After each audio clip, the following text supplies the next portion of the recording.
आज पढ़ाने के लिए जा रहे हैं ऊष्मा एवं ऊष्मागतिकी। क्या पढ़ने जा रहे हैं आप लोग? ऊष्मागतिकी पढ़ने जा रहे हैं। तो इससे इस टॉपिक से रिलेटेड जितना भी प्रश्न है उसको आज हम कवर करते हैं।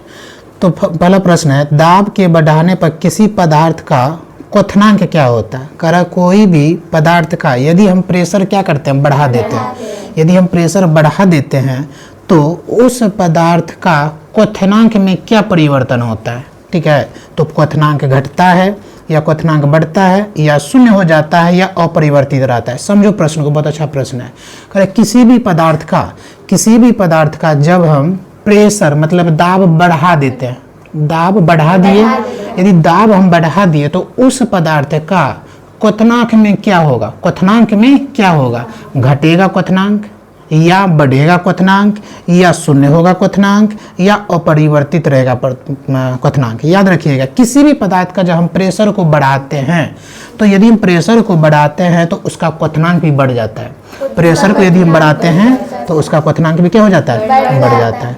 तो कोई भी पदार्थ क्यों ना, यदि उसका प्रेशर क्या हो रहा है? बढ़ रहा है। प्रेशर यदि इंक्रीज हो रहा है तो क्वथनांक ही इंक्रीज, यदि प्रेशर इंक्रीज तो क्वथनांक भी इंक्रीज। नेक्स्ट क्वेश्चन है, किसी पदार्थ की विशिष्ट ऊष्माधारिता किसके बराबर होती है? देखिए अब जो है आपके नेक्स्ट प्रश्न में जो पूछा गया है, पदार्थ की विशिष्ट ऊष्माधारिता। क्या पूछा गया? पदार्थ की विशिष्ट ऊष्माधारिता। ये तुम्हारे 12th के सिलेबस में भी है। ठीक है, करे किसी पदार्थ की विशिष्ट ऊष्माधारिता किसके बराबर होती है? तो किसी पदार्थ की ऊष्माधारिता ऊष्माधारकता या पदार्थ के द्रव्यमान के बराबर होती है। द्रव्यमान के बराबर होती है। यदि किसी पदार्थ की विशिष्ट ऊष्माधारिता पूछा जाए तो उस पदार्थ के द्रव्यमान के बराबर होगा, मतलब उस पदार्थ के मास के बराबर होगा, मतलब उस पदार्थ के मास के बराबर होगा। अब आपको कहीं कहीं पदार्थ का द्रव्यमान मास न लिख के वो लिखेगा ऊष्माधारकता, तो वो भी सही होगा। तुमसे पूछेगा किसी पदार्थ की विशिष्ट ऊष्माधारिता किसके बराबर होता है, तो बोले किसी पदार्थ की ऊष्माधारिता उस पदार्थ के द्रव्यमान के बराबर होता है या ऊष्माधारकता के बराबर होता है। कोई दिक्कत यहाँ तक?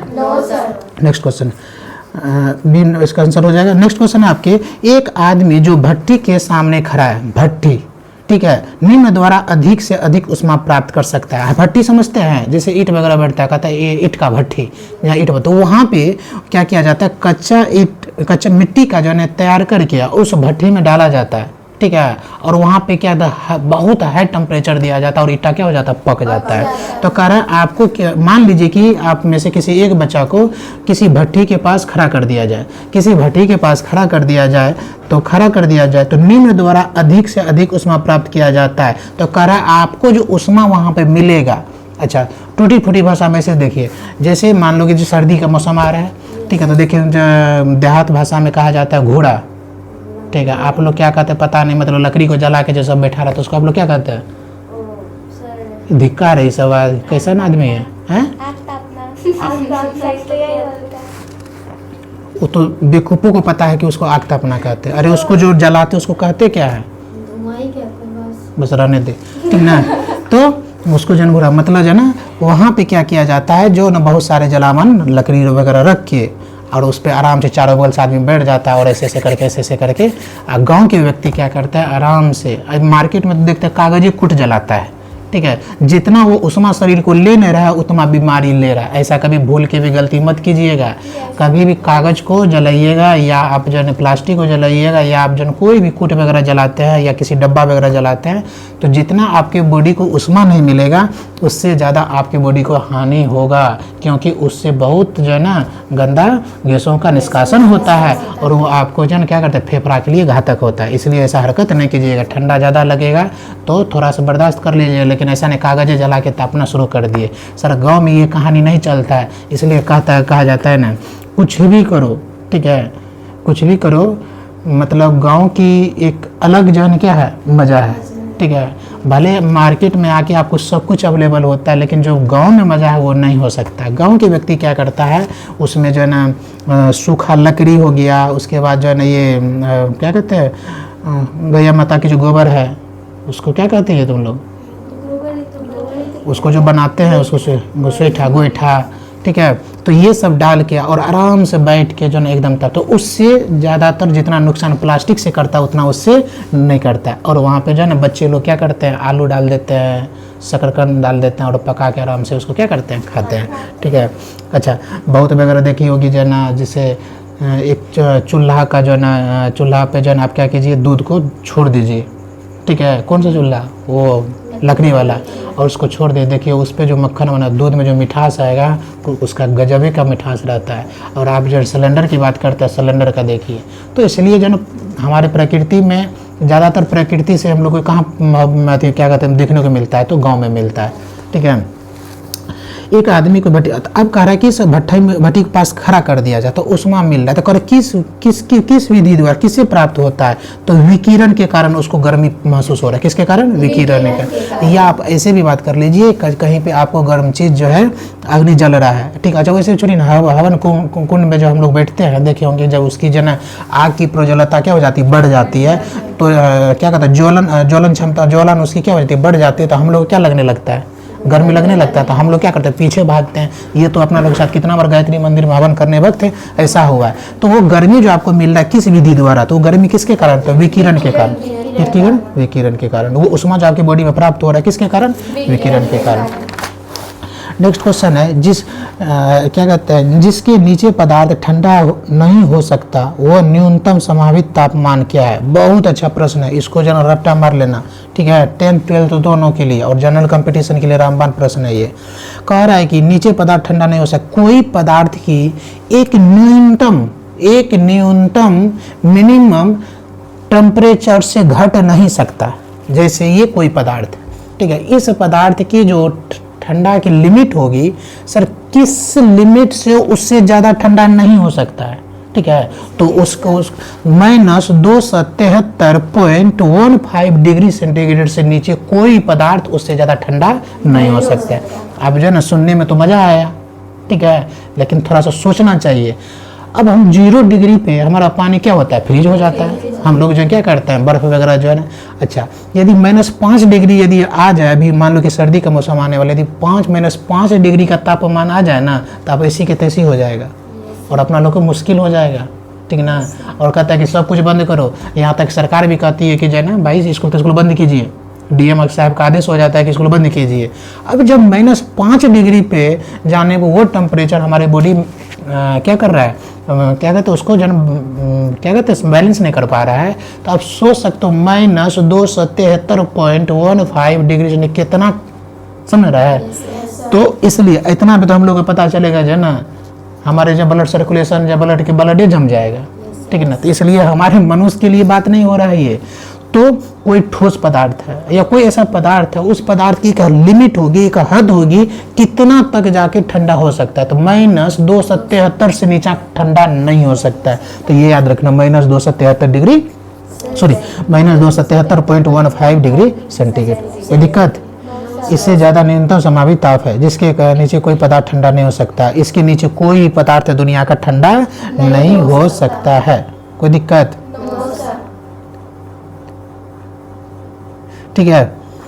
नेक्स्ट क्वेश्चन है आपके, पहाड़ियों पे पानी कम तापमान उबलता है। बहुत अच्छा प्रश्न है।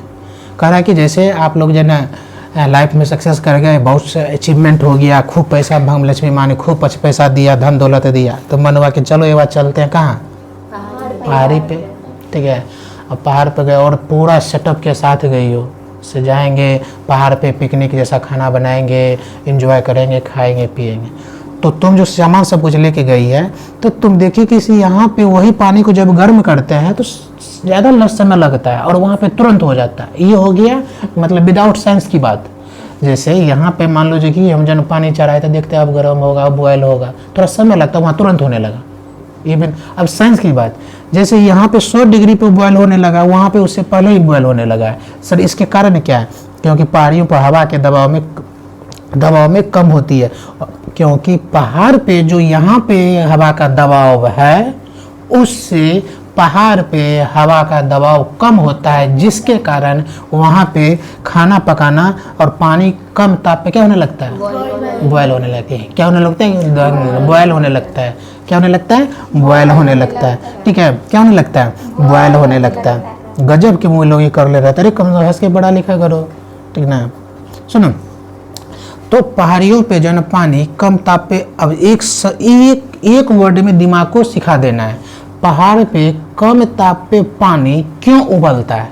सर वहाँ पे हवा का दबाव कम होता है, किसके तुलना में, पृथ्वी की तुलना में। पृथ्वी पे हवा का दबाव ज़्यादा है, जिसके कारण उसके गर्म होने में समय लगता है, बॉयल होने में समय लगता है। लेकिन सर पे उसी पानी को यदि हम पहाड़ पे गर्म करते हैं तो जल्दी गर्म हो जाता है, क्योंकि इसका कारण ये है सर, पृथ्वी पे जो हवा का दबाव है उससे कम है पहाड़ पे हवा का दबाव। ठीक है, तो यहाँ पे जो है ना डिफरेंट किसके कारण हो रहा है, तो हवा के दबाव के कारण।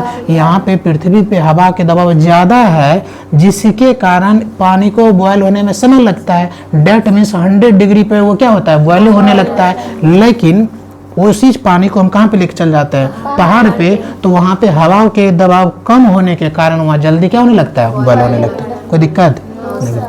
पानी की सतह जो हवा के संपर्क में हो वहाँ वाष्पीकरण इनमें से किस पर निर्भर नहीं है। पानी की सतह जो हवा के संपर्क में हो किस पे निर्भर नहीं है, तो पानी की गहराई पे निर्भर नहीं करता है, पानी की गहराई पे निर्भर नहीं करता है। जब वाष्प द्रव में घनीभूत होता है, जब वाष्प द्रव में घनीभूत होता है, देखो घनीभूत का मतलब क्या होता है, कह रहा है कि जब जो है ना वाष्प, जैसे आप लोग देखी होगी जब खाना बनता है या जो कढ़ाई अथी में क्या कहते हैं उसको, डेगची, तसला, ठीक है, हाँ हम लोग डेगची बोलते हैं बाबू, क्योंकि हम लोग देहाती बाबू हैं, ठीक ना। नहीं आप लोग तो ऑक्सफोर्ड यूनिवर्सिटी से पढ़े हुए हैं, आप लोग उसको जो क्या बोलते हैं, उसको तसला बोलते हैं, ठीक है। हाँ अच्छा, तसला अलग होता है, अच्छा। तो देखी होगी जब चावल उस पर बनता है तो उस पर क्या होता है, जब एक बॉयल होने लगता है तो भाप निकलता है, तो डेट मीन्स वो भाप क्या है, वाष्प है। और जैसे आप ऊपर क्या करो, एक बर्तन रख दो, ठीक है, तो देखना कि वो वाष्प जो है ना जब धीरे धीरे ठंडा होता है तो वो पानी की बूंद में बदल जाता है। और किसके रूप में बदल जाता है, पानी की बूंद में बदल जाता है। सर इसका कारण क्या है, क्रय होता है तो ये उष्मा का निष्कासन करता है। क्या करता है, ये उष्मा का निष्कासन करता है, उष्मा का निष्कासन करता है। तो ये अच्छा, इससे पहले भी बताए उस पानी, वो जो जल होता है वो क्या होता है, शुद्ध होता है, पूरा क्या होता है, शुद्ध होता है।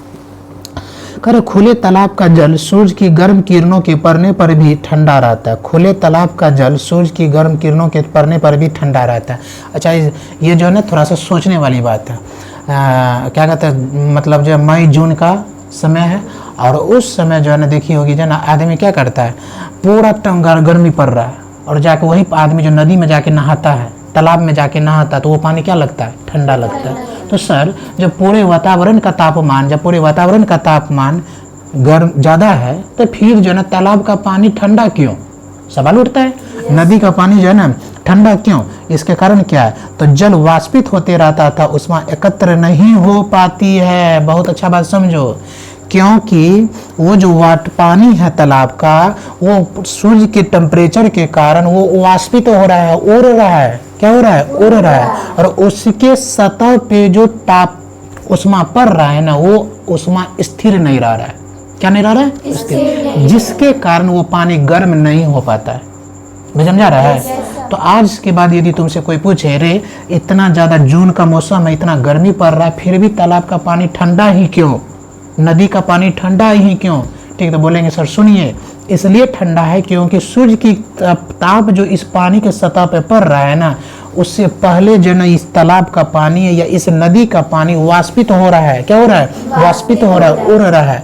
और वो जो ताप पड़ रहा है, ठीक है, वो ताप जो पड़ रहा है वो ताप स्थिर नहीं हो पाता है, ठीक है, जिसके कारण वो पानी गर्म नहीं हो पाता है। एक उदाहरण और समझो, इस क्या कहते हैं, तुम लोग देखी होगी एक लेंस आता था प्रकाश बॉक्स में, पहले आता था, अब नहीं आता है, ठीक है। तो उस लेंस को क्या करते, तुम सूर्य की प्रकाश की किरण बीच में ले जाओ जहाँ धूप है और छोटा छोटा कागज का टुकड़ा रखो तो वो उसको जला देता था।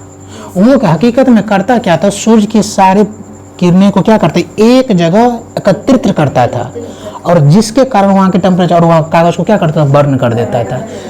अब वो एक जगह एकत्रित किया और स्थिर रहा, जिसके कारण वहाँ पे क्या हुआ, उष्मा क्या हुआ, वहाँ पे जमा हुआ, हीट जमा हुआ और उसके कारण वो जल जाता था। सर यदि कोई चीज़ में स्थिरता ही नहीं है, जब कोई चीज़ में स्थिरता ही नहीं है तो वो चीज़ संभव है। जैसे तुम लोग अपनी बात करो, जब तो तुम्हें स्थिरता नहीं आएगी, समझदारी नहीं आएगी, मुझे पढ़ना है, तो कोई कितनों भी मोटिवेट कर देगा, पढ़ लोगे, ठीक है, तो वो हलचल रहबे करेगा ज़िंदगी में, ठीक है, ऐसे उतार चढ़ाव रहबे करेगा। यदि तुम्हें खुद स्थिरता आ गई कि नहीं मुझे पढ़ना चाहिए, ठीक है, ये मेरे लिए जीवन के लिए ज़रूरी है, तो भाई जब स्थिर हो गए आप, स्थिर हो गए तो पढ़ाई का प्रभाव पड़ेगा। जब स्थिर नहीं होंगे, स्थिर होकर नहीं पढ़ेंगे, शांत होकर नहीं पढ़ेंगे तो पढ़ाई का प्रभाव नहीं पड़ेगा। कौवा को आज ही बोल रहा था, ठीक ना, और आज कितना दिन के बाद इसका आवाज़ सुने, ठीक है, तो समझ में आ रहा है। हम तो सोचे पटना से विलुप्त हो गया है अभी भी, ठीक ना, गांव घर में तो अभी भी टरटराता है, गए थे ना, हाँ टरटराता है,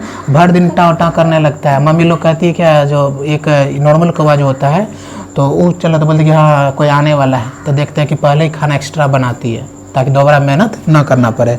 और काला कौवा यदि कर करा दिया तो ओकरा जे डन थी, मतलब गिट्टी पत्थर लेके दे थी, ले झटा। क्यों सर, क्यों ऐसा क्यों? तो काला कौवा अशुभ माना जाता है। एगो पूरा काला कौवा तो उसका आवाज़ पूरा टटराहट होता है, ठीक है, तो कहा जाता है कि कोई तरह की घटना घटने वाला है जिसके कारण इसको उसके बाद आवाज़ नहीं है, ठीक है, उसके अलगे ही टटराहट रहती है। तो ये सभी एक प्रकृति का क्या है, अंग है। तो समझ में आ गया। तो तालाब का पानी इसलिए जो सर जन ठंडा रहता है क्योंकि तालाब का पानी वाष्पित होते रहता है ताप के कारण, जिसके कारण वो स्थिर नहीं हो पाता है, और जब स्थिर नहीं होगा तो भाई सर्जन वहाँ पे क्या होगा, वो गर्म नहीं होगा। ताप के बढ़ने पर किसी पदार्थ का क्वथनांक क्या हो जाता है, बदलो। एक ही चीज़ को फिर रिपीट किया है। अच्छा देखो, पूछा हुआ प्रश्न फिर पूछा जा रहा है। मैं क्या कर रहा हूँ, आपसे जो भी प्रश्न करवा रहा हूँ, मैं जो भी प्रश्न बता रहा हूँ, सारे पूछा हुआ प्रश्न है। और जितना भी प्रश्न, कोई प्रश्न पूछा 2013 में तो फिर पूछ दिया 2018 में, देख लो। वो जो इससे पहले जो प्रश्न आया था 2013 में पूछा गया था, अब कितना में पूछा गया, 2018 में, ठीक है। शांत होकर सुनो, यहाँ पे बाल मत सहलाओ, ठीक है, स्टाइल मार रही है, सुनो। तो यहाँ पे क्या है, 2018, तो 2013 में पूछा गया था और अब कब पूछा जा रहा है, 18। तो देखो 13×5 कितना, अब बोलेंगे सर 13 में पूछा था सर, अब नहीं पूछेगा, पूछ दिया, तो इसका मतलब 18 में पूछा तो हो सकता है 25 में पूछ दे, ठीक है। तो ज़्यादा इसलिए इसको कहा जाता है PYP, previous year question, previous year question. तो ये आपका जो छोटा टॉपिक था, ये ऊष्मा एवं ऊष्मागतिकी से रिलेटेड जो भी प्रश्न पूछा गया था वो मैंने कवर करवा दिया। अब नेक्स्ट छोटा टॉपिक है परमाणु एवं नाभिक, ठीक है, परमाणु एवं नाभिक। इसमें भी तुम लोग अच्छा से जवाब दोगे, क्यों? क्योंकि ये चैप्टर हम अच्छा से पढ़ा है, नोट्स में मिला है। करें, निम्नलिखित में से कौन सा विखंडन योग्य प्रकृति तत्व है? तो यूरेनियम 235, ये क्या, अच्छा यूरेनियम के 3 समस्थानिक किए, यूरेनियम 92, यूरेनियम 234, यूरेनियम 235, यूरेनियम 238, ठीक है। तो यूरेनियम के कितने समस्थानिक, 3, यूरेनियम 234, यूरेनियम 235, यूरेनियम 238, 3 समस्थानिक, 34, 35, 38। तो कह रहा है कि निम्नलिखित विखंडन, तो विखंडन योग्य प्राकृतिक तत्व है। कह रहे कि इस नेचर में कौन सा ऐसा एलिमेंट है, कौन सा ऐसा तत्व है जो विखंडन होने योग्य है। सर विखंडन की बात मैंने आपको बताया था, एक विखंडन अभिक्रिया, एक संलयन अभिक्रिया। विखंडन में क्या हो रहा था, एक बड़ा नाभिक, एक बड़ा पिंड टूट के छोटे छोटे पिंडों में विभाजित हो जाने की क्रिया को ही क्या कहते हैं, विखंडन की क्रिया। और संलयन अभिक्रिया में क्या होता है, छोटे छोटे पिंड क्या होता है, ये संलयित होकर एक बड़े पिंड का निर्माण करता है, उसी को क्या कहते हैं, नाभिकीय संलयन अभिक्रिया, नाभिकीय संलयन अभिक्रिया। तो तुमसे पूछेगा कि प्रकृति में बताओ कौन सा ऐसा तत्व है जो विखंडन योग्य है, मतलब टूटने योग्य है। तो सर यूरेनियम 235, यूरेनियम 235। कारण नाभिकीय रिएक्टर के निर्माण के लिए निम्नलिखित में से कौन सा तत्व आवश्यक है? नाभिकीय रिएक्टर के निर्माण के लिए देखो, ये नहीं पूछा जा रहा है कि नाभिकीय रिएक्टर में किसका प्रयोग, अभी तुम लोग बोलने ही वाले थे, यही मारते फटक से ना, कौन सा, यूरेनियम 200, बोलो कितना पढ़ाए थे, कितना। तो यहाँ यही चीज समझना है, कह रहा है समझ की फेर।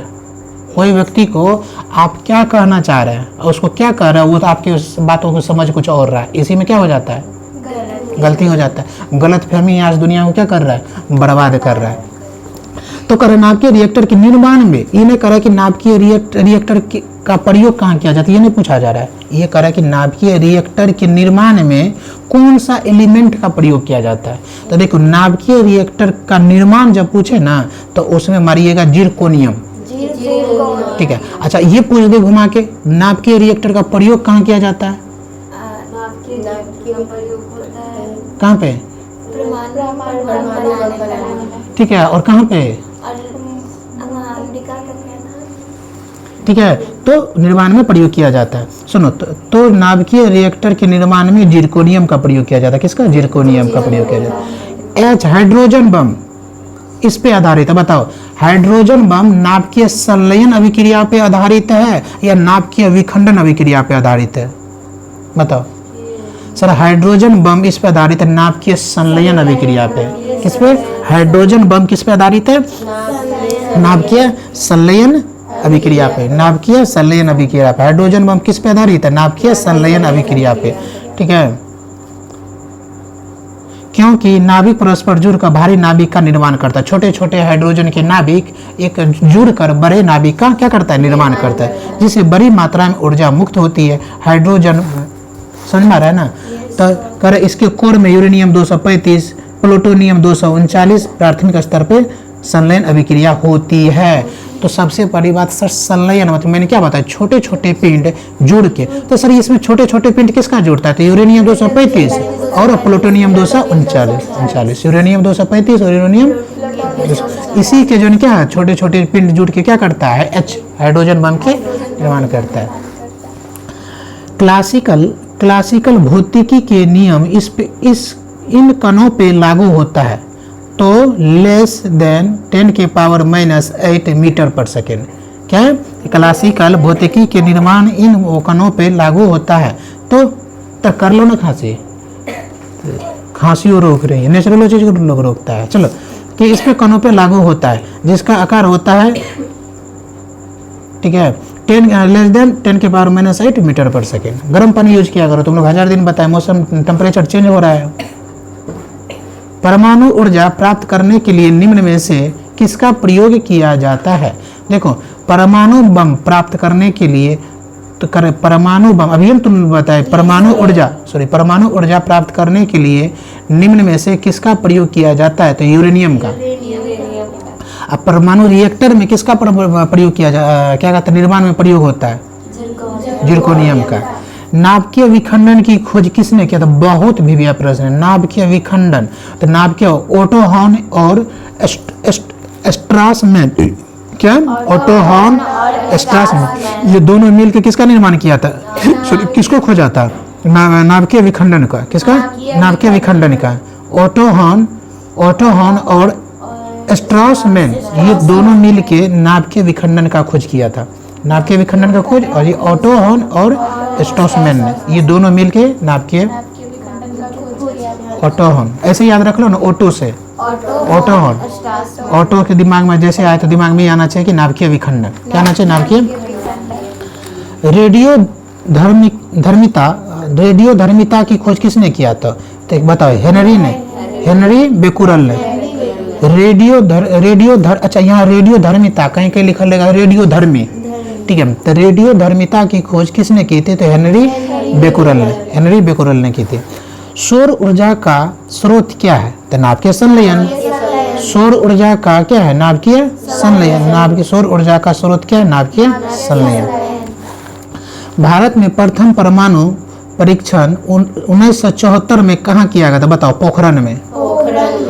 भारत में प्रथम परमाणु परीक्षण, समझ रही ना, ये भारत में प्रथम परमाणु परीक्षण 1974 में पोखरण। पोखरण कहाँ है, राजस्थान में, ठीक है। पोखरण कहाँ पे, राजस्थान में। बुध पूर्णिमा के दिन हुए इस परीक्षण, उस दिन जिस दिन इसका परीक्षण हो रहा था, क्या चीज का परीक्षण सर, परमाणु परीक्षण, प्रथम परमाणु परीक्षण। सुना बेटो, क्या कहते हैं, प्रथम परमाणु परीक्षण। प्रथम परमाणु परीक्षण कब हुआ था, 1974 में। 1974 में प्रथम परमाणु परीक्षण कब हुआ था, 1974 में। कहाँ हुआ था सर, पोखरण में। और पोखरण सर कहाँ पे, तो राजस्थान में। सर उस दिन क्या था, तो उस दिन बुध पूर्णिमा था, ठीक है। क्या था, बुध पूर्णिमा था। उसी दिन जो है ना क्या हुआ था, और पता है इस परीक्षण का बुध उस दिन था बुध पूर्णिमा, इसलिए इसका नाम रख दिया था स्माइलिंग बुद्धा। तुमसे पूछा जाएगा घुमा के, प्रथम भारत में जो प्रथम परीक्षण हुआ था, भारत में प्रथम परमाणु परीक्षण, कल से सब अपना गर्म पानी पी के यहाँ हो गया, साथ में सबके साथ रहना चाहिए थोड़ा सा लौंग, ये जिन खांसी को रोकता है, गला के इन्फेक्शन को रोकता है, ठीक है, यहाँ का ढोढ़ा करते रहती है। सुनो, तो स्माइलिंग बुद्धा रखा गया, सब पे यही हाल है, हमको कहाँ कुछ होता है। देखो यहाँ पे स्माइलिंग बुद्धा, तो भारत में प्रथम परमाणु परीक्षण जो होता है, भारत में प्रथम परमाणु परीक्षण, तो भारत में प्रथम परमाणु परीक्षण जो है 1974 में पोखरण में हुआ था। भारत में प्रथम परमाणु परीक्षण 1974 में पोखरण में हुआ था, जो कि पोखरण स्थित है राजस्थान में। और सर उस दिन बुद्ध पूर्णिमा था, इसलिए इस परीक्षण का नाम रखा था स्माइलिंग बुद्धा। क्या रखा? स्माइलिंग बुद्धा। अच्छा, जब प्रथम क्या कहते हैं, प्रथम जो है ना परीक्षण, तो दूसरा परीक्षण सर, तो और पहला हुआ था 1974 में, तो दूसरा हुआ था 1998 में, 1998 में, 1998 ऑपरेशन शक्ति के नाम से किया गया। दूसरा जो रखा गया, दूसरा जो परीक्षण, उसका नाम रखा गया क्या? ऑपरेशन शक्ति। ऑपरेशन शक्ति। तुमसे पूछेगा भारत का दूसरा परीक्षण का नाम क्या है, तो बोलेंगे ऑपरेशन। तो कहेगा कि भारत में दूसरा प्रथम परमाणु परीक्षण कब हुआ था, तो बोलेंगे 1998 में, 1998 में। क्वांटम सिद्धांत का प्रतिपादन किसने किया था? क्वांटम सिद्धांत का प्रतिपादन तो मैक्स प्लांक। जब, अच्छा, फिर इससे पहले का वीडियो देखो, उसमें भी हम बताएं, ठीक है। जब क्वांटम की बात है तो प्लांक से आपको मारिएगा, ठीक है। क्वांटम सिद्धांत की बात किया जाए तो किसको टिक कीजिएगा? प्लांक को। क्वांटम सिद्धांत की बात करें तो किसको टिक कीजिएगा? प्लांक को। कोई दिक्कत नहीं। धातु प्रतिक्रिया के दौरान जारी ऊर्जा को क्या कहा जाता है, तो बाइंडिंग एनर्जी। Binding energy. धातु प्रतिक्रिया के दौरान जो ऊर्जा निकलता है उस ऊर्जा को क्या कहा जाता है, तो बाइंडिंग एनर्जी कहा जाता है। धातु प्रतिक्रिया, धातु प्रतिक्रिया के दौरान जो ऊर्जा को क्या कहा जाता है, तो बाइंडिंग एनर्जी। तकनीक जिसके द्वारा स्थापित किया गया कि सूरज मुख्यतः हाइड्रोजन से बना। कौन सा जो टेक्नोलॉजी, कौन सा ऐसा टेक्नोलॉजी है जो कहा कि सूरज जो है ना मुख्यतः हाइड्रोजन से बना है? कोई ना कोई साइंस ने इस चीज को प्रूव किया। ऐसा तो नहीं जो हमारे देश के ऋषि मुनियों ने कहा, ठीक ना। ऋषि मुनियों तो अपने तप की शक्ति से बारिश करवा लेते थे, तप की शक्ति से हवा के क्या कहते हैं, हवन के क्या कहते हैं, हवन करवाने से, उससे भी, मतलब ये अलग चीज़ था। लेकिन एक टेक्नोलॉजी तो ये चीज़ को बताने का काम किया कि जो ये सूर्य भगवान जो है, ये सविता देवता जो है, इसको ये जो सिर्फ हाइड्रोजन से बना है। तो कौन सा टेक्नोलॉजी, तो वो था, पता है कौन सा तकनीक? स्पेक्ट्रम विश्लेषण। स्पेक्ट्रम विश्लेषण, स्पेक्ट्रम विश्लेषण। समझिए बढ़िया से। कहा कि ये सूर्य जो बना है हाइड्रोजन से बना है, ठीक है सर। ये का सुनने में तो बहुत अच्छा लगा, लेकिन इस चीज की व्याख्या किसने कहा?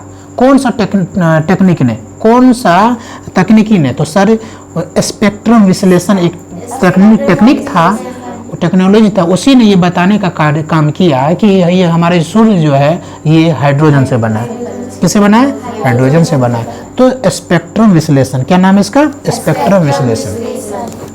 कह रहा है कि परमाणु विस्फोट में काफी अधिक ऊर्जा निकलती है। परमाणु विस्फोट होती है तो, ठीक है, हम लोग जो है ना कल जो है दीपावली के रोज देखे होंगे जो बड़ा बड़ा बम फूट रहा था, तो वो भी क्या एक तरह से छोटा ही तो बम है।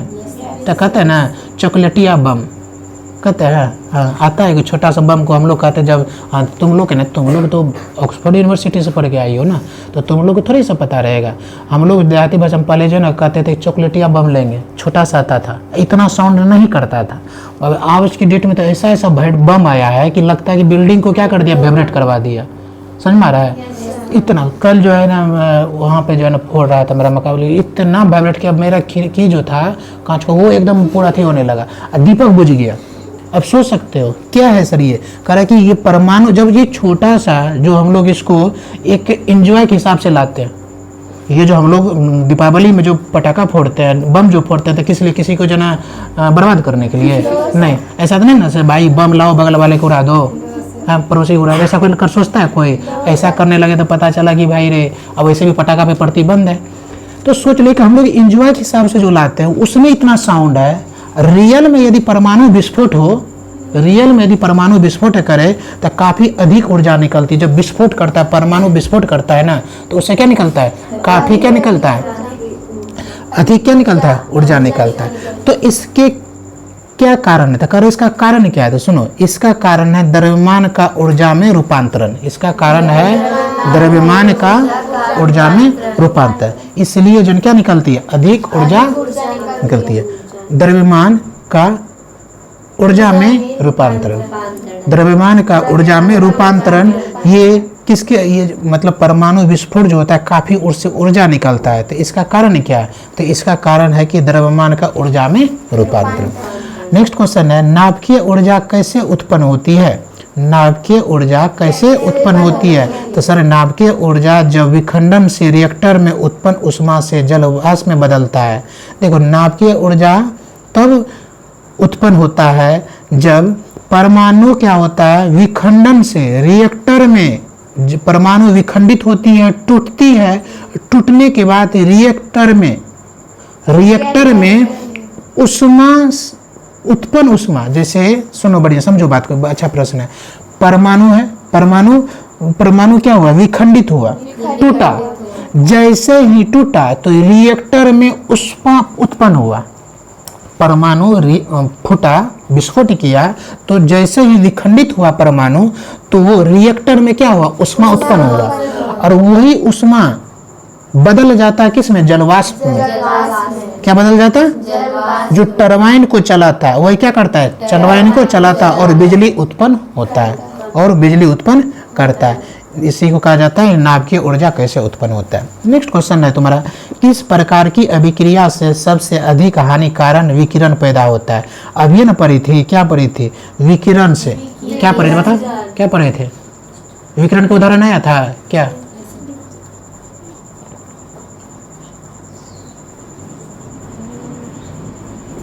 दिमाग को यहाँ रख के पढ़ो, समझ में आ रहा है ना?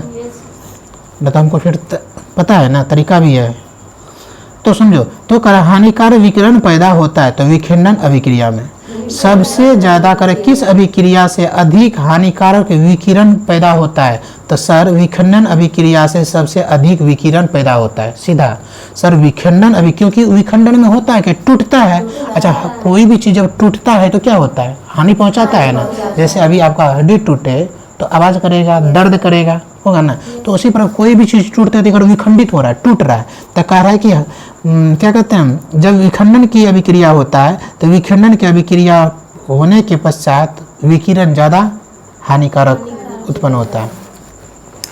नाभिकीय रिएक्टर के निर्माण के लिए निम्नलिखित में से कौन सा तत्व आवश्यक है? जल्दी बताओ। जुड़क्योनियम। नाभिकीय, इससे पहले भी आया था, करे कि नाभिकीय रिएक्टर के निर्माण के लिए। अच्छा फिर पूछा, रिपीट किया प्रश्न, यही प्रश्न था। नाभिकीय रिएक्टर के निर्माण के लिए निम्नलिखित में से कौन सा तत्व आवश्यक है? तो जिरकोनियम।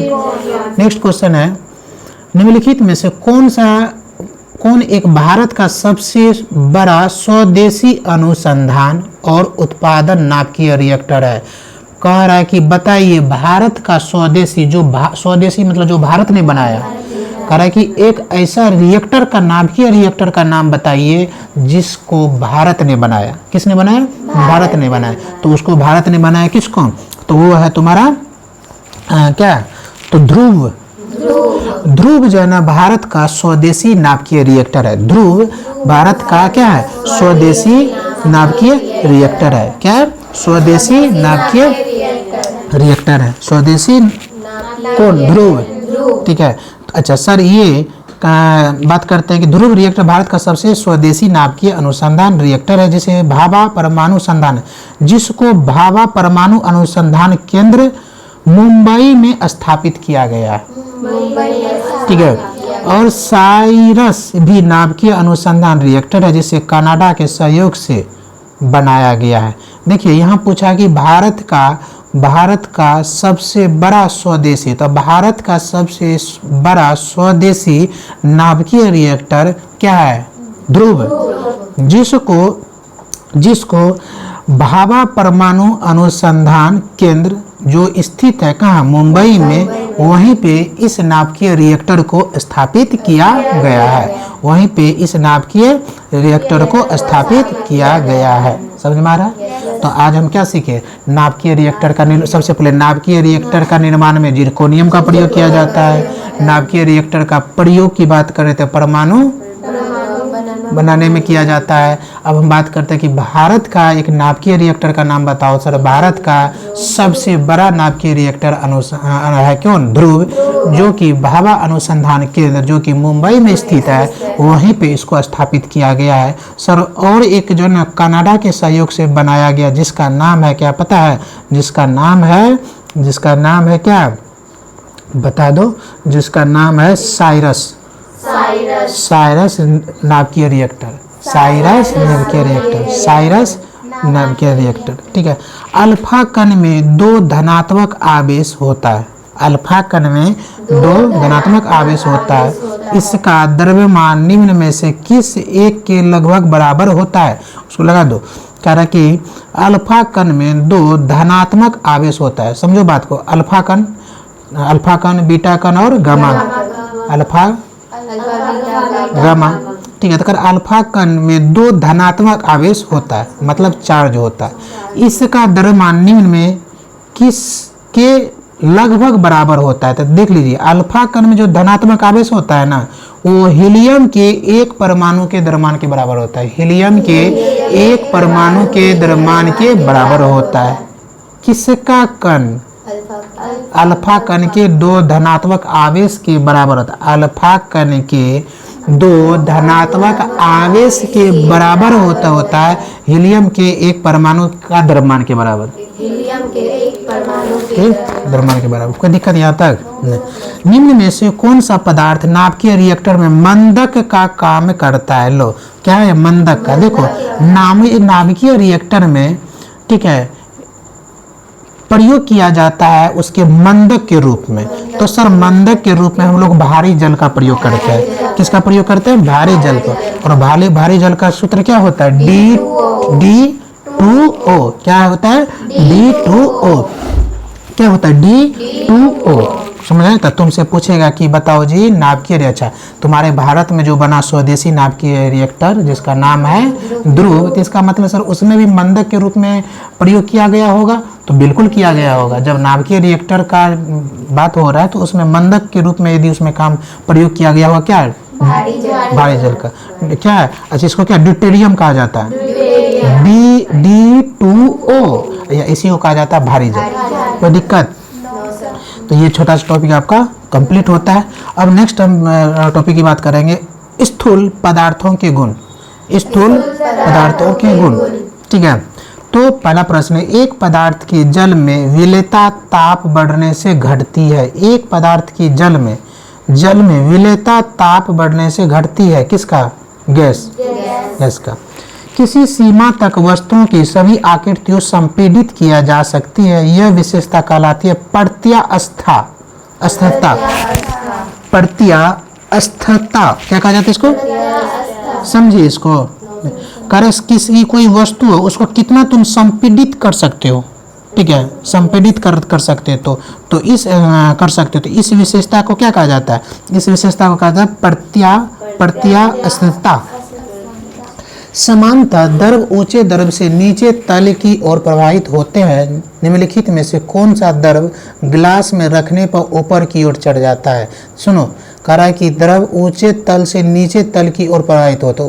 ऊंचे तल से, जैसे द्रव जो होता है, लिक्विड जो होता है, तो हमेशा जो है ना ऊंचा से नीचा बहना चाहता है, मतलब ढाल की ओर क्या होना चाहता है?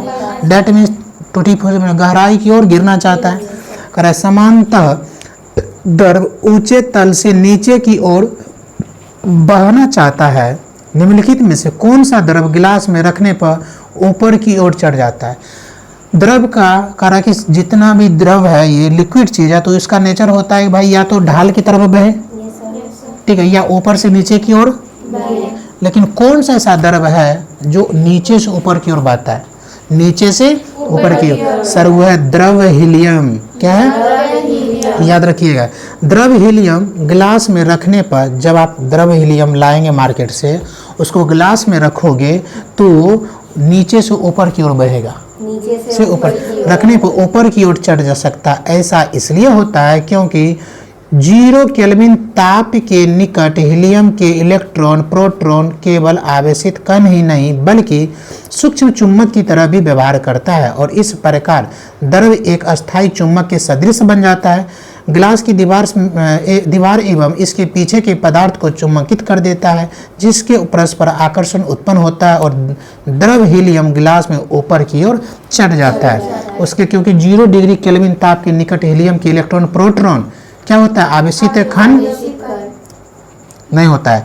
तो यहाँ से उधर उतना भी जानो, डिटेल में क्यों जाएंगे सर? मुझे इतना पढ़ लेना है कि पेपर में मेरा प्रश्न ना छूटे, ठीक है, और सीखने के लिए मिले, ठीक है।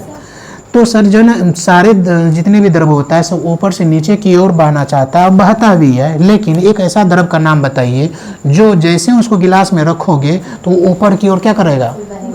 तो सर जो ना, तो वो है तुम्हारा हीलियम द्रव। हीलियम द्रव एक होता द्रव्य, वो हो गया पदार्थ, उसमें आधा व पूरा य, इसमें होता है 2 व का पेट में काट देते हैं, ठीक ना, द्रव्य, ठीक है।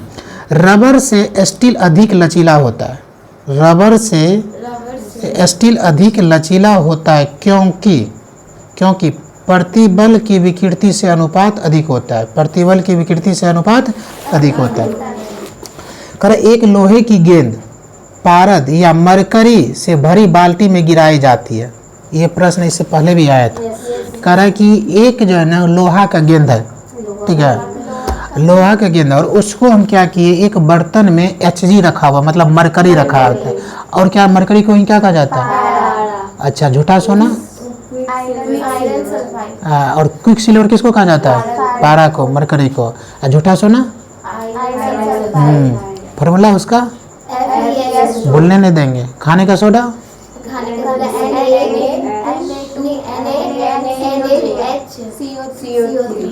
धोने का सोडा, जिप्सम का फॉर्मूला, प्लास्टर ऑफ पेरिस का फॉर्मूला, कार्बन डाइऑक्साइड का फॉर्मूला, मेथेन का फॉर्मूला, एल्काइन का फॉर्मूला,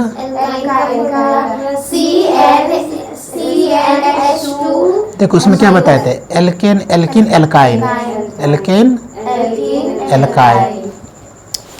चलो इसी तरह जब रिपीट करोगे तो ये सब चीज़ जानना नहीं छूटेगा, आएगा, ठीक है। प्रश्न नेक्स्ट क्वेश्चन है तुम्हारा, तो कह रहा है कि हाँ, तो कह रहा है कि लोहे की गेंद को आप पारे में एक बाल्टी में पारा रखा हुआ, उसमें आपने क्या किया, डुबो दिया, तो कह रहा यह पारे या पारद की सतह पर तैरेगी तो वो क्या होने लगेगा? मतलब तुम्हारे दिमाग में क्या है, लोहा का गेंद है तो भारी है, जैसे उसमें डुबाएंगे तो जाके क्या हो जाएगा, परत में बैठ जाएगा, पेंदी में जाके बैठ जाएगा। सर ऐसा नहीं होता है, जैसे जो ना, हाँ, उस 2 गो बाल्टी रखो, एक बाल्टी में नॉर्मल पानी रखो, ठीक है, एक बाल्टी में क्या रखो, नॉर्मल पानी रखो, और एक बाल्टी में क्या रखो, पारद, मरकरी।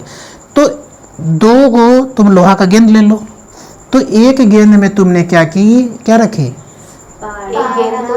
एक गेंद को जल में रखी, तो देखिए कि एकदम दबदबा के जाके पेंदी में बैठ गया, और दूसरा गेंद को तुम जब मरकरी की वाले बाल्टी में रखी तो पता चला जन उतना भारी लोहा का गेंद वो तैर रहा है, तो तुमसे पूछेगा क्या होता है बताओ, तो कहेगा पहला ऑप्शन में दिया हुआ है बाल्टी की पेंदी में बैठ जाएगी, बक ये तो नॉर्मल पानी में बनेगा, ठीक है, कर ये घुल जाएगी, लो बकलोल कहा के, ठीक है, बकलोल बात नहीं कर दिया, वो जन पारा में जाके कभी गलेगा नहीं गलेगा। तीसरा कह रहा है कि जन ये पारे या पारद की सतह पर तैरेगी, बिल्कुल तैरेगी, समझ में आ रहा है ना।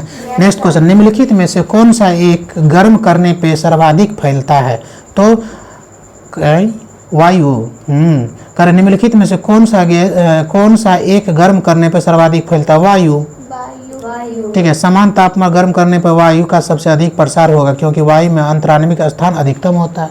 आप कहेगा कि जन हवा में जन गर्म करने पर क्यों ज़्यादा फैलता है, क्योंकि उसमें अंतराणविक स्थान ज़्यादा होता है, ठीक है।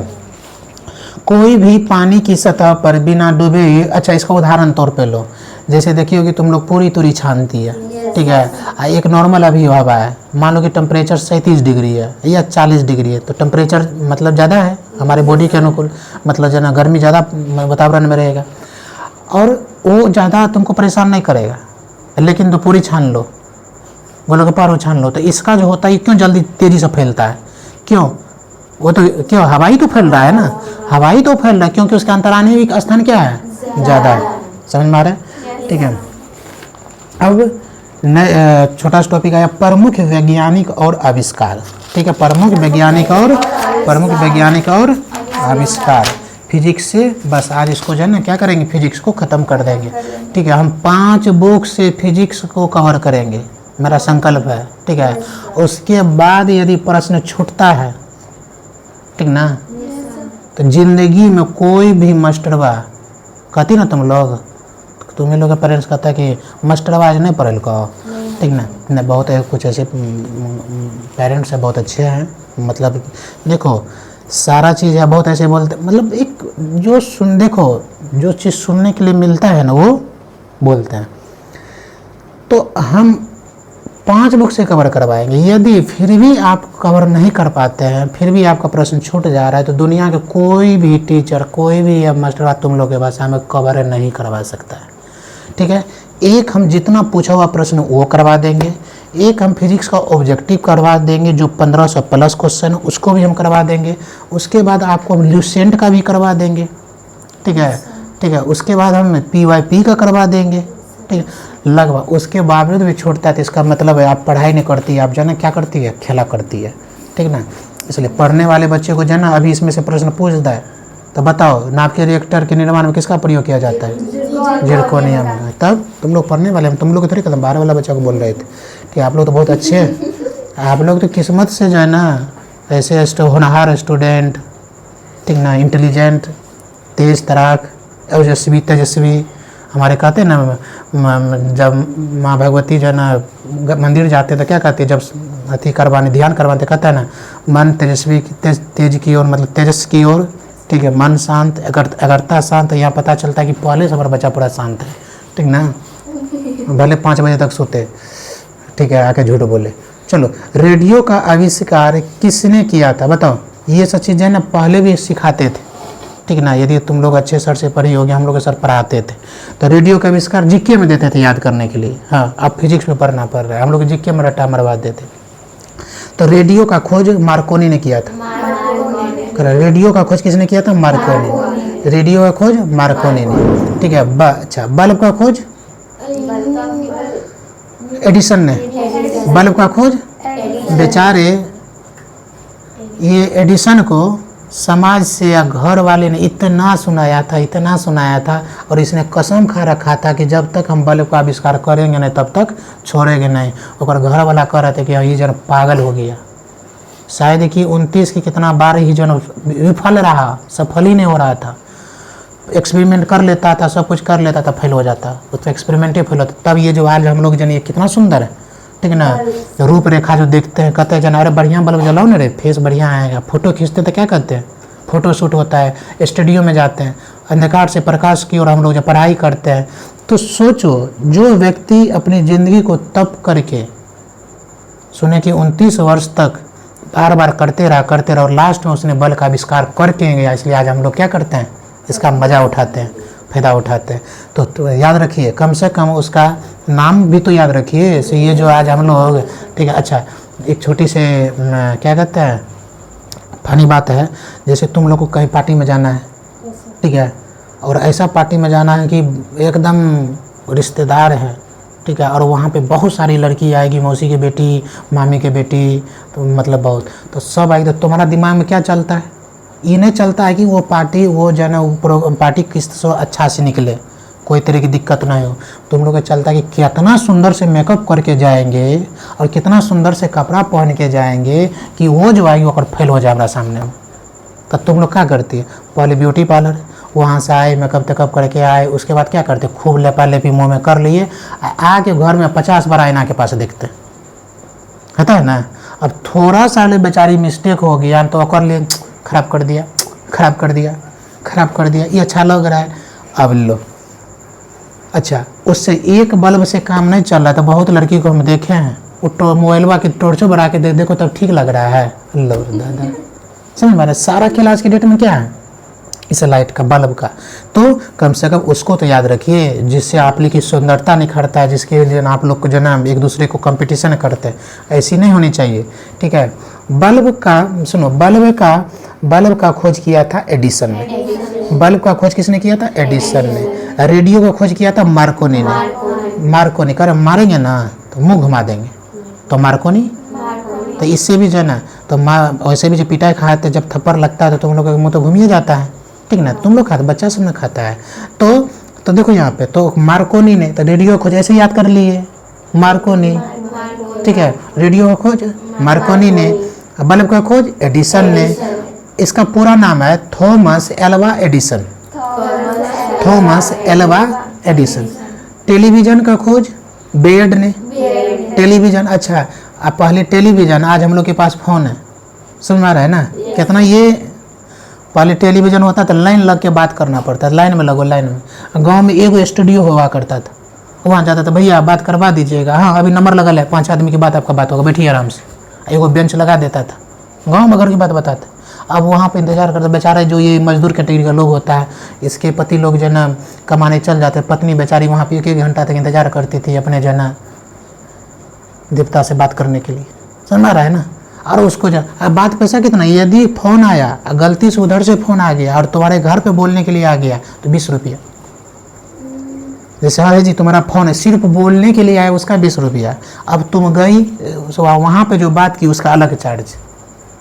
एक समय क्या था सोचो, एक समय ये टेलीविज़न भी नहीं था, ठीक है। यहाँ तक कि हमारी प्रकृति की कबूतर जा जो कहती है ना, सुनिए ना, फिल्म देखी है, वो क्या करते थे, चिट्ठी लिख के दिया करते थे और फिर कबूतर उसको जो है ना पकड़ के फिर जाके दे दिया करते थे। अच्छा, दूसरा बात, ये तो दूर की बात है, ये फिल्म में ये चीज़ बताया है, लेकिन हकीकत में जिस समय टेलीविज़न नहीं था, आदमी का यदि मान लो दिल्ली जाना है तो पता चला कि 5 दिन पहले निकला है पद यात्रा, ठीक है, हाँ पद यात्रा जाते थे, ही कर रहे। सोच लो उस समय तुम लोग रहती तब कभी बेकारी ज़िंदगी है, समझ में आ रहा है बात। जिस समय बल्ब का आविष्कार नहीं था, जिस समय बल्ब की कमी था, या जो मतलब जिसका आविष्कार नहीं, तो लोग लालटेन में पढ़ा करते थे, डिबिया में पढ़ा करते थे। हम लोग लालटेन में पढ़े हैं, बता रहे हकीकत, ठीक है, समझ में आ रहा है। तो डिबिया लालटेन में हम लोग पढ़ाई किए उस समय। आज के डेट में लाइन नहीं है तो बच्चा बहाना क्या करता है, यदि मम्मी बोलते पढ़ाने जाता है, तो नहीं दिख रहा है लाइट नहीं है, लाइन आएगा तभी ना पढ़ेंगे। क्यों, पंखा चलेगा तब पढ़ेंगे। सोच लो हम लोग बिना पंखा का पढ़े हैं, बोले कि सर जन झूठ बोल रहे हैं। सच में हम 10th जो पास किए हैं लालटेन में पढ़ाई करके पास किए। क्यों, घर पे रहते नहीं थे, घर पे सारा सुख सुविधा था, इन्वर्टर सब था, और जहाँ रहते थे ना वो हॉस्टल था, और ऐसा हॉस्टल अपने आदमी मेरे फूफा का वही रखते थे हमको।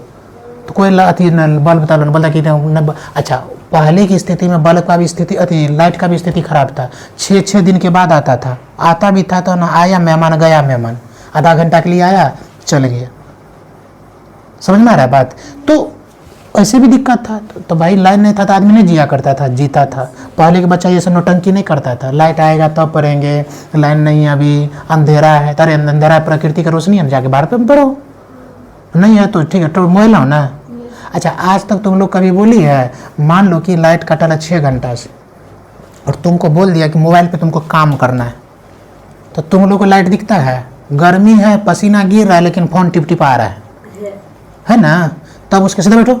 उसके लिए क्या है, कोई गर्मी लगता है, कोई रोशनी की जरूरत पड़ता है, कोई बात नहीं सर, नहीं है लाइट ना, तो आराम से हम क्या कर लेंगे, फोनमा चला लेंगे। हम लोग का ये नेचर हो गया है, हमारा शरीर को इतना सुख देने के लिए तैयार। सोचो एक मजदूर, एक रिक्शा चालक जब रिक्शा पे आदमी को बैठाता है और चिलचिलाहट धूप है, उस गर्मी में बेचारा जब किसी को लेके जाना पहुंचाने का काम करता है, 20 रुपया 25-30 रुपया उसको मिलता है, तो सोचो उसके लिए गर्मी नहीं है, वो भी तो उसका भी तो शरीर है, लेकिन उसने क्या किया, ढाल लिया अपने आप को, अनुकूलित कर लिया। पसीना आता देखिए गमछी रख ले रहता है, पीठ पोंछ लेता है, तो सर उसको ज़रूरत नहीं है, उसके लिए लाइट की ज़रूरत नहीं है। और देखो जो मजदूर होता है ईंट वगैरह जो नहीं उठाता है, चिलचिलाहट धूप है, तुम्हारा घर बन रहा है, और जन देखिए वो 8-8 को ईंटा ऊपर में रख के, माथा पे 8-8 को ईंटा रख के, क्या उसके लिए धूप नहीं है? अच्छा, उस समय यदि बेचारा आधा घंटा के लिए बैठ जाए, देखो तुम क्या कहोगे? घर वाला जो बनाता क्या कहे, क्या बैठे जी? अपना उसको चाहिए शरीर को सुख, लेकिन दूसरे प्राणी हमारे सामने है, उसके दुख को हमको दुख नहीं समझते हैं। भैया फिर इंसान किस काम की? इंसान की परिभाषा है हमारे अध्यात्म के अनुसार से, जो दूसरों का दुख समझे, दूसरों का दुख समझे, दूसरे को ज़रूरत पे काम आए, ठीक है, ज़रूरत पे काम आए, ठीक है, चाहे धन से, चाहे विचार से, चाहे अच्छे भावनाओं से। इसे भी तो हम कर सकते हैं। मान लो कि मेरे पास धन नहीं है और किसी को जो थोड़ा सा क्या है, ज़रूरत है, और डिप्रेशन में है, ठीक है, स्ट्रेस है उसके माइंड में, तो हम अच्छे विचार बोल के, अच्छे बात बोल के उसको हम क्या करते हैं, टेंशन कम कर सकते हैं ना।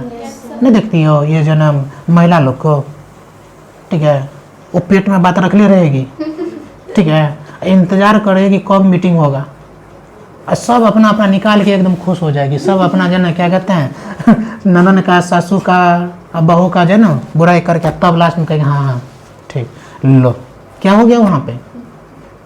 हुआ कुछ नहीं, बस सब अपने अपने बात वहाँ पे निकाल के रख दिया। वो ओकर चुगली कर दिया, वो ओकर चुगली कर दिया, उसका बात बोल दिया, उसका बात बोल दिया, बस कहानी खत्म। हुआ किसी का कुछ नहीं, किसी का घर का प्रॉब्लम सॉल्व नहीं हुआ है, लेकिन भाई वो खुश, तो फिर आया तो वही प्रॉब्लम से उसको झेलना होगा, ठीक ना। जो प्रॉब्लम वो बोल के आई है ना, घर आई फिर सब होकर जाना बहू वही कर रही है जो चुगली अभी करके आई थी। समझ में आ रहा है बेचा? अच्छा, ये जो है बहू की बात करो, वो अपना माइक को फोन लगा देगी, मम्मी बड़ा दुख हो, यहाँ बहुत गलत घर में शादी कर दी, खूब सुना रही है, अब फोन कटा, फिर जो है सासू वही काम कर रही है जो सुना रही थी वो। तो भैया ऐसा काम करके हम क्यों करते हैं? हमको ये समझ में, तो महिलाओं की बात समझ में क्यों नहीं आता है?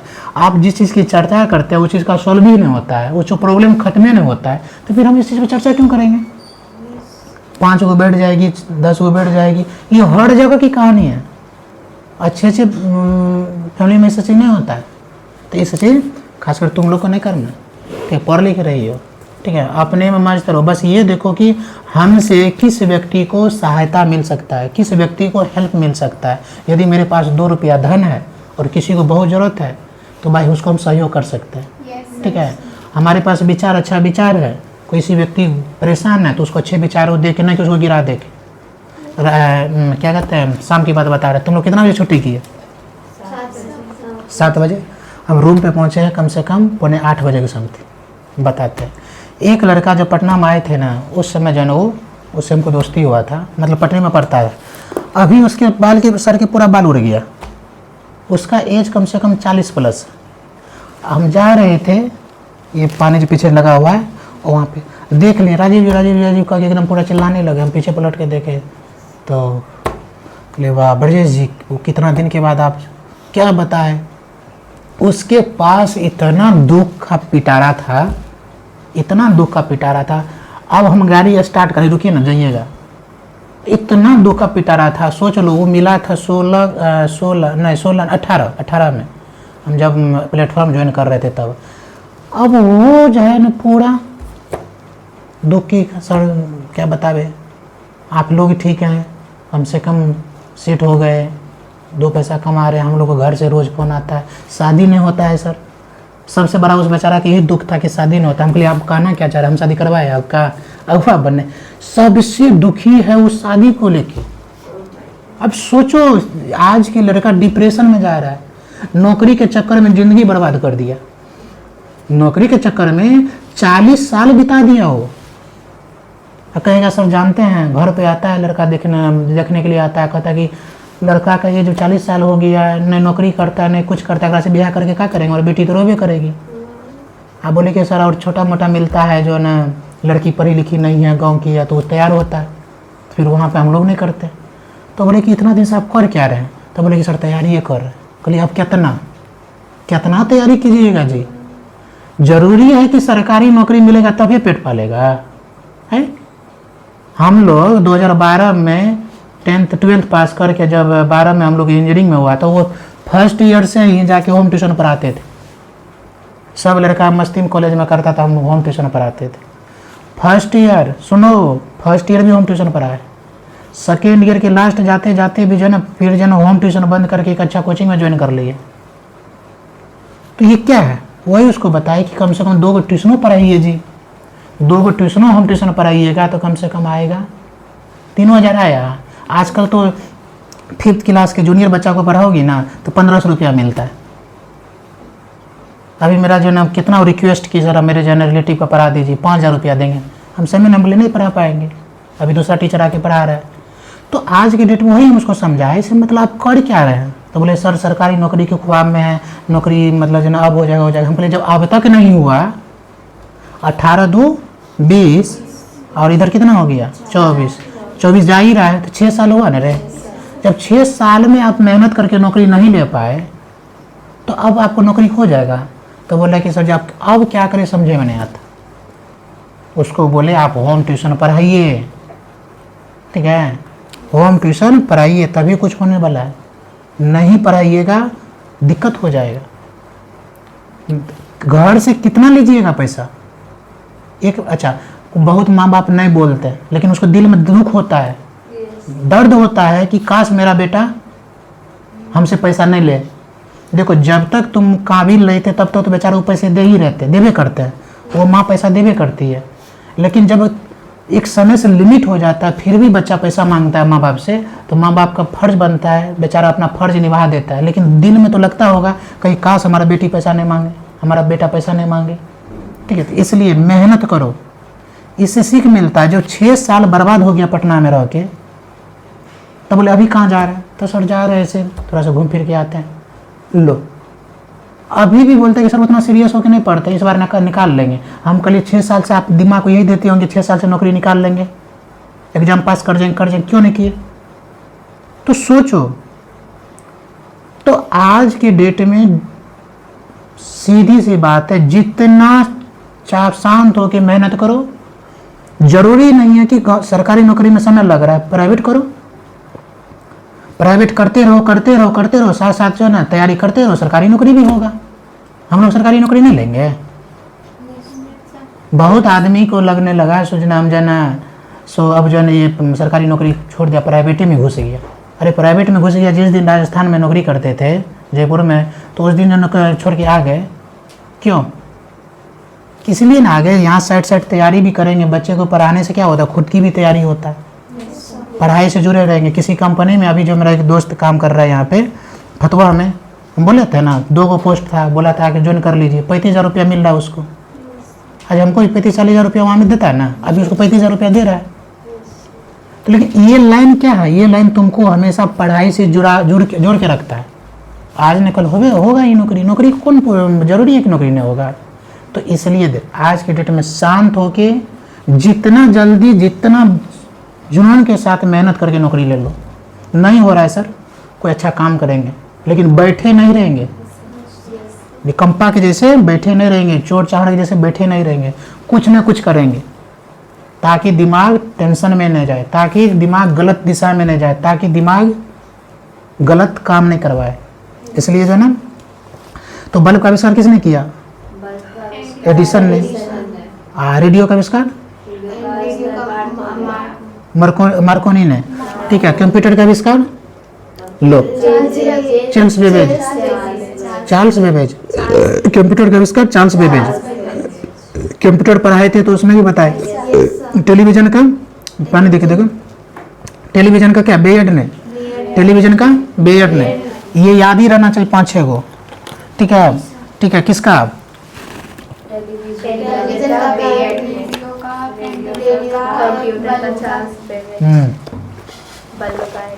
रेडियो का मार्कोनी ने।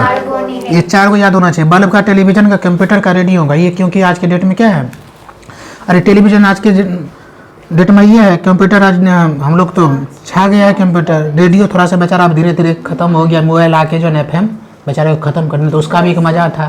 देखिए उसका एंटीना खींच देता था, लोग आँख में लेके घूमते रहता था, ठीक है, न्यूज लगा देता था, FM मानी। आजकल कौन जो है रेडियो सुनता है, फारसी खटाखट यूट्यूब।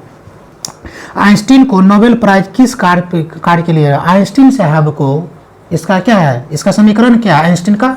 E=mc² है ना। तो समीकरण आइंस्टीन का समीकरण E=mc²। तो कह रहा है कि आइंस्टीन को कौन से काम के लिए नोबेल पुरस्कार प्राइज मिला था? तुमको पता ही थे नोबेल प्राइज जो है ना सबसे क्या होता है, भारत का क्या है सबसे बेस्ट प्रोत्साहन ये है।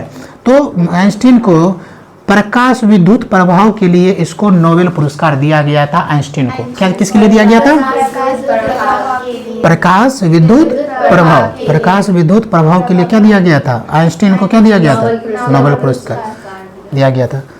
थर्मस फ्लास्क की खोज किसने? ये थर्मल हम लोग कहते हैं ना, ये बोतल जो है ना पानी ठंडे रह जाता है, कौन सा उसको क्या कहती है? थर्मो बोतल कहते हैं ना, थर्मो बोतल। तो ये थर्मस फ्लास्क की खोज किसने की थी? डेवेर ने की थी। किसने खोज की थी? डेवेर ने। जेम्स वाट का आविष्कार है, जेम्स वाट का आविष्कार है क्या? भाप का नाव, भाप इंजन। जेम्स वाट याद है ना, रोटरी एवं भाप इंजन, रोटरी भाप इंजन। जेम्स वाट की बात जब भी करें ना तो भाप इंजन को टिक करना। किसको? भाप इंजन को। क्या है? भाप इंजन, भाप इंजन हाँ बोल रही थी। इस खगोलीय भौतिक शास्त्री का नाम बताए जो एक क्षत्रिय तंत्रिका रोग से पीड़ित है, क्षय तंत्रिका रोग से पीड़ित है, केवल कंप्यूटर के माध्यम से अपनी बात कर सकता है। कह रहा है कि एक फिजिक्स का शास्त्री था, बहुत ही फिजिक्स का नॉलेज, ठीक है। उसकी कहानी सुनो। उससे कहा ये तंत्रिका तंत्र क्षय हो गया, नष्ट हो गया, ठीक है। रोग से पीड़ित है, क्षय, क्षय मतलब कौन बीमारी? टीबी। उसको तंत्रिका मतलब मस्तिष्क का टीबी है। एक हाँ एक खगोल भौतिक शास्त्री है, उसका जो है ना दिमाग जो है ना कौन सा मस्तिष्क में क्या है? टीबी है। और केवल कंप्यूटर के माध्यम से ही अपनी वो उसका दिमाग बिल्कुल काम नहीं करता है, बिल्कुल वो अपनी बात सिर्फ कंप्यूटर से ही बताता है। सोच लो, वो है तुम्हारा कौन पता है? Stephen Hawking. प्रसिद्ध भौतिक विज्ञानी एवं ब्रह्मांड वेद्यता स्टीफन हॉकिंग क्षय तंत्रिका रोग से पीड़ित है। उस बेचारे को क्षय तंत्रिका रोग है, बीमारी है, और केवल कंप्यूटर के माध्यम से अपनी बात को कह पाते हैं, क्योंकि तंत्रिका तंत्र उसका काम नहीं करता है। तो अपनी बातों को वो किसे माध्यम से। इनकी प्रसिद्ध पुस्तक है the brief history of time. किसका? Stephen Hawking. लिख लेना, इसका लिखो, लिख लेना फटाफट।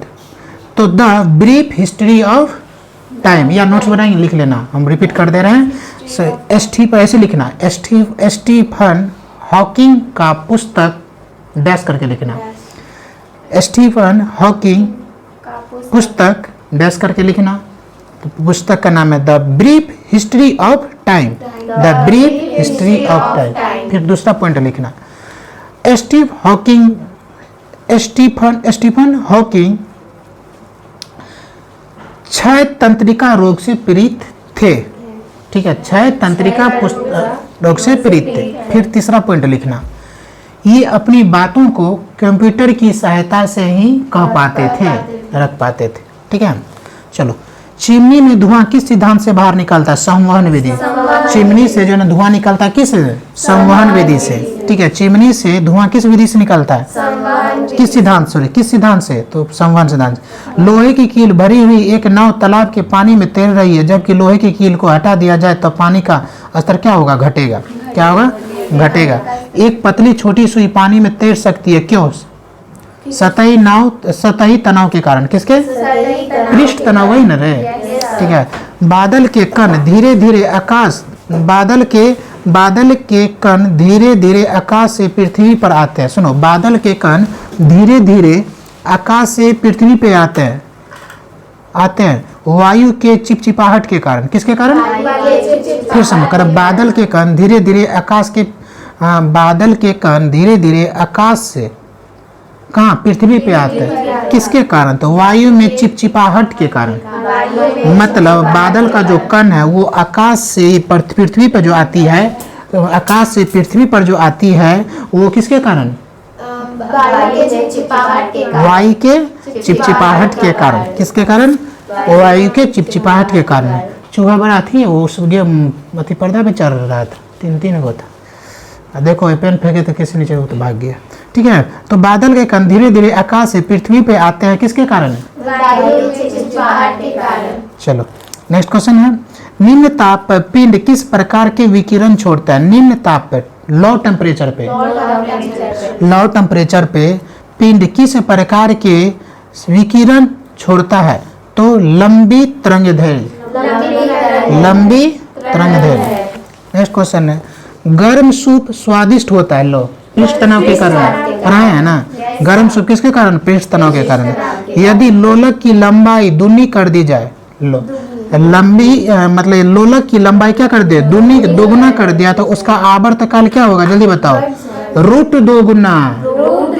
देखो हम क्या बोले, यदि लोलक की लंबाई क्या कर रही है? 2 गुना, तो उसका आवर्तकाल क्या होता है? √2 गुना, √2 गुना। मतलब तुमने क्या की? दोलन की लंबाई को क्या कर दी? 2 गुना, तो उसका आवर्तकाल क्या हो गया? तो √2 गुना। करे कुछ नहीं में से कुछ का सृजन, कुछ नहीं में से कुछ का सृजन किसके विरुद्ध है? तो ये द्रव्यमान ऊर्जा का संरक्षण। कहेगा जो ना, कुछ नहीं में से कुछ का सृजन, कुछ नहीं में से कुछ का सृजन, कुछ नहीं में से कुछ का सृजन किस नियम के विरुद्ध है? तो ये द्रव्यमान ऊर्जा का संरक्षण, संरक्षण नियम पे क्या है? क्या विरुद्ध है? नेक्स्ट क्वेश्चन है, देखो निम्नलिखित में से ऊर्जा संग्रह के लिए प्रयोग किया जाता है, मिलाने के लिए। अच्छा, संपीड़ित वायु बिल्कुल स्प्रिंग, बैटरी, संधारण सब है। कह रहा है कि पृथ्वी की परिधि का परिक्रमण कर रहे एक उपग्रह, कह रहा है जन पृथ्वी का परिधि का परिक्रमण कर रहा है एगो कोई उपग्रह है। सरल लोलक का आवर्तकाल होगा इन्फिनाइट। क्या होगा? इन्फिनाइट। कह रहा है कि पृथ्वी का जो परिधि है उसका परिक्रमण कर रहा कौन? कोई उपग्रह। तो उसका सरल लोलक का आवर्तकाल क्या होगा? तो बोलेंगे इन्फिनाइट। क्या होगा? इन्फिनाइट होगा। क्या होगा? इन्फिनाइट होगा। बढ़ते जा रहे। इनमें से कौन सी बायोमास ऊर्जा नहीं है? तो सुनो, इनमें से धुंध का कारण होता है कम ताप पर पानी वाष्प। कम ताप पर धुंध का कारण होता है कम तापमान पर पानी वाष्प। कम तापमान पर पानी वाष्प। जब कोई वस्तु पानी में डुबाई जाती है तो उसके भार में कमी किसके कारण? तो उसके भार में कमी द्रव्य आयतन के बराबर होता है। किसके? द्रव्य आयतन के बराबर होता है। एक वायुयान की ध्वनि समानता इसके संगत होती है 100 dB के। किसके? 100 dB। एक वायुयान की ध्वनि समानता इसके संगत होती है।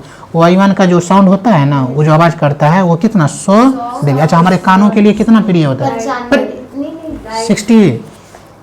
60 डेसिबल। हाँ, सौर ऊर्जा का प्रमुख स्रोत है।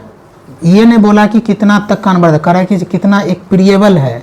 ठीक है, ये जो तुम लोग जो सुनते हैं क्या साउंड। अच्छा, पिछली क्लास में इन्हें बताए थे, बताओ तो। हाँ, एक है विद्युत जनरेटर, एक है विद्युत मोटर। तो विद्युत जनरेटर क्या करता है?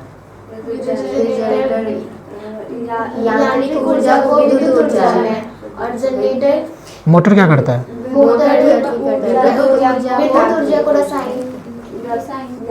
रासायनिक कहाँ से आ गया? उसका उल्टा हो जाता है। एक विद्युत को वायु का वेग संबंधित है किसके? दाब प्रवणता से। किससे? दाब प्रवणता। चलो, यूथ सेट एक क्या उपग्रह? यूथ सेट क्या है? एक उपग्रह है। यूथ सेट क्या है? एक उपग्रह है। कल्पना 1 उपग्रह समर्पित है किसको? तो मौसम हेतु को।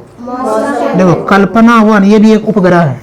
जैसे यूथ अभी क्या पर यूथ सेट उपग्रह है, उसी प्रकार कल्पना 1 ये भी क्या है? एक उपग्रह है।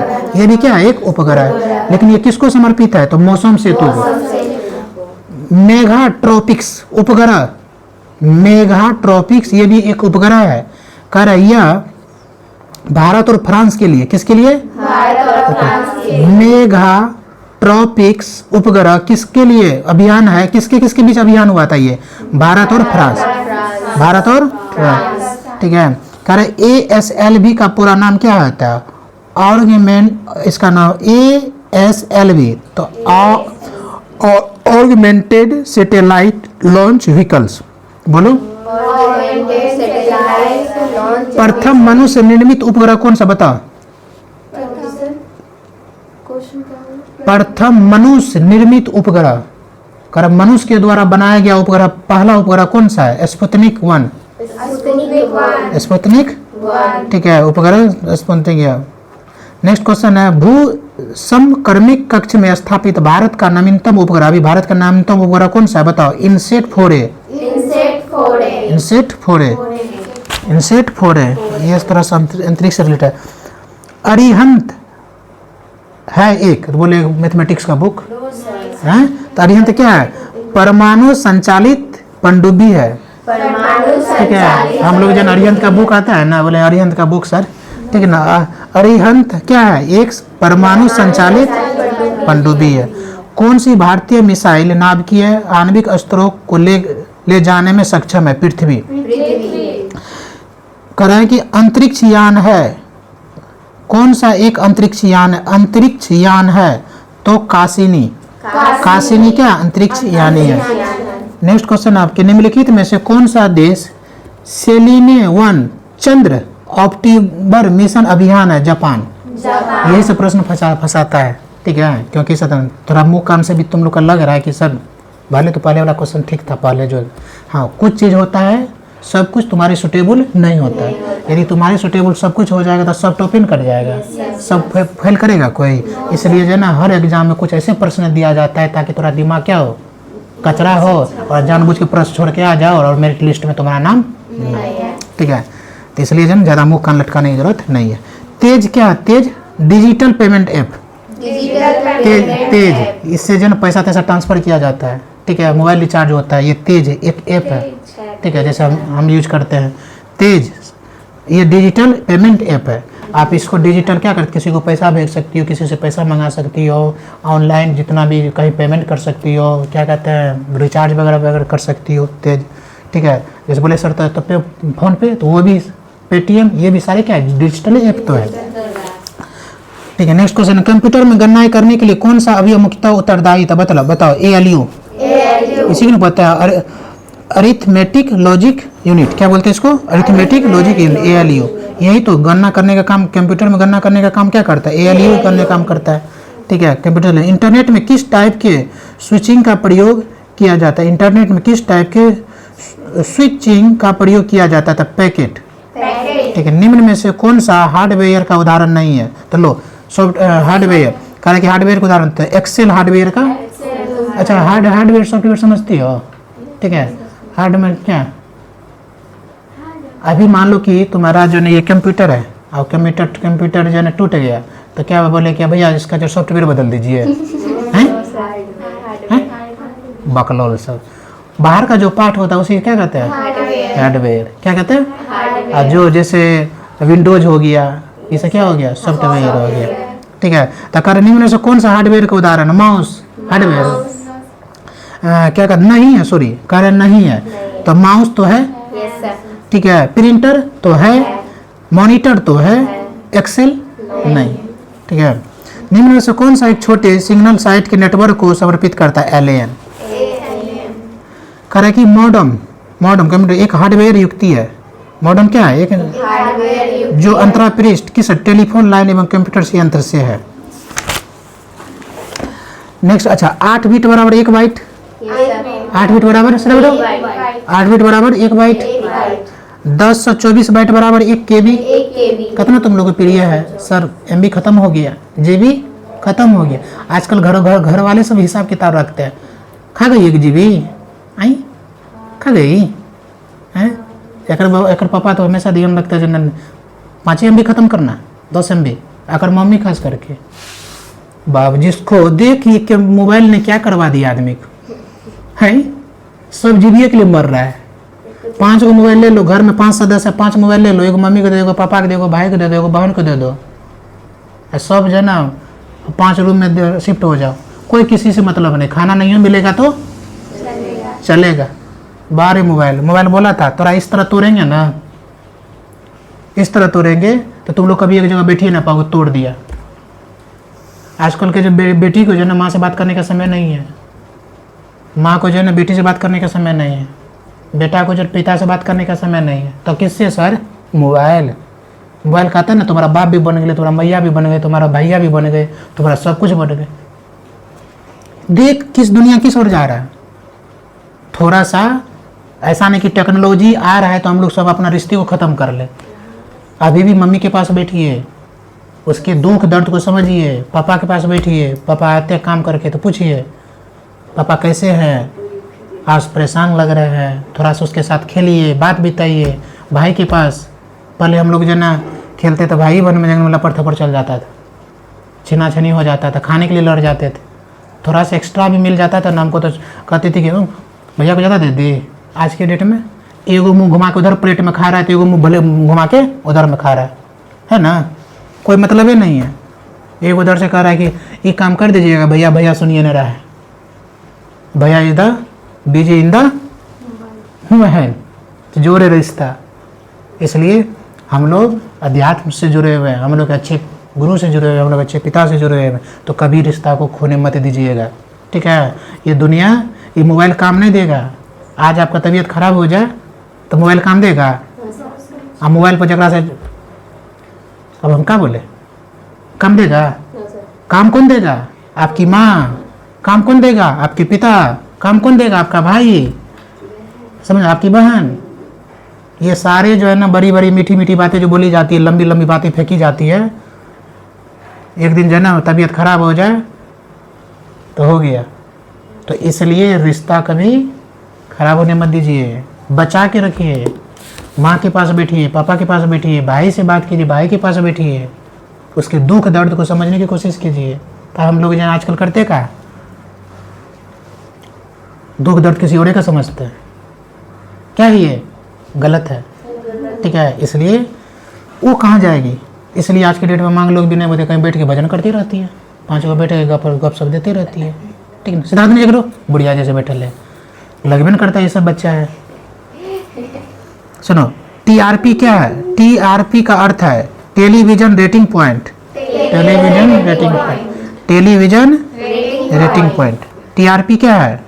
अच्छा, अभी मीडिया वाला देखती है, अभी बोल दो सर जी एगो मीडिया वाला को फ़ोन करो, यहाँ पे वो घटना घट गया है, वो जो हपसते थपसते देखती है लड़की सबको, हाँ सर आपके साथ ऐसे कैसे कर दिया बताइए तो, आपके साथ ये अच्छा नहीं हुआ है, अरे हमारा साथ अच्छा नहीं हुआ, तू आराम से बोलो ना। वो परेशान रहती है, पता है क्यों? वो टीआरपी उसका बढ़ता है, और टीआरपी बढ़ेगा तो पैसा ठीक ठाक होगा। तो जितना भी मीडिया वाला जो दौड़ भरा करता है ना, अभी क्या कहते हैं, इसका घटना है पटना जंक्शन का, परसों की घटना है, ठीक है।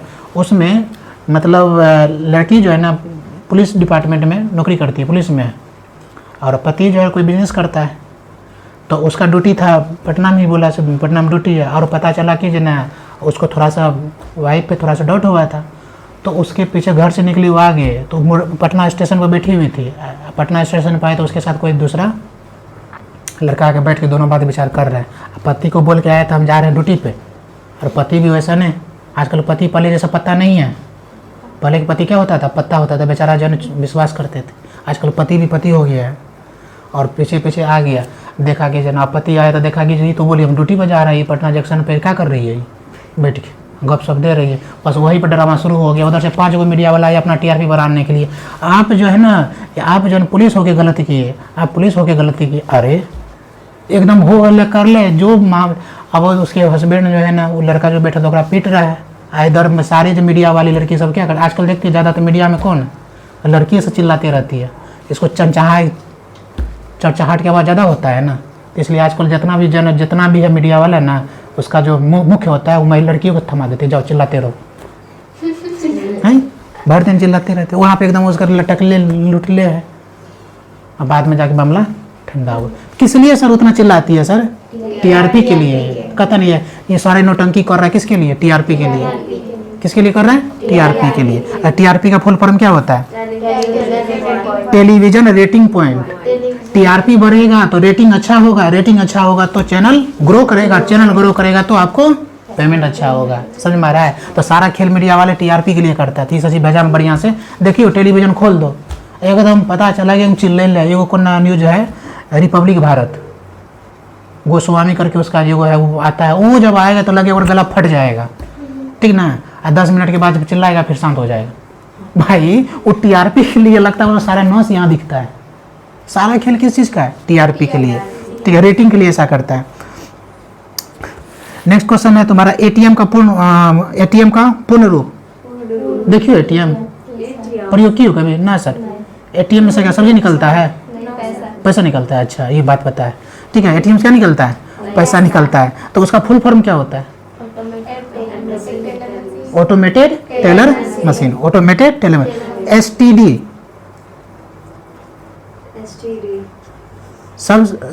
Subscriber trunk dialling, subscriber trunk dialling, STD के एस से क्या हो गया? Subscriber trunk dialling.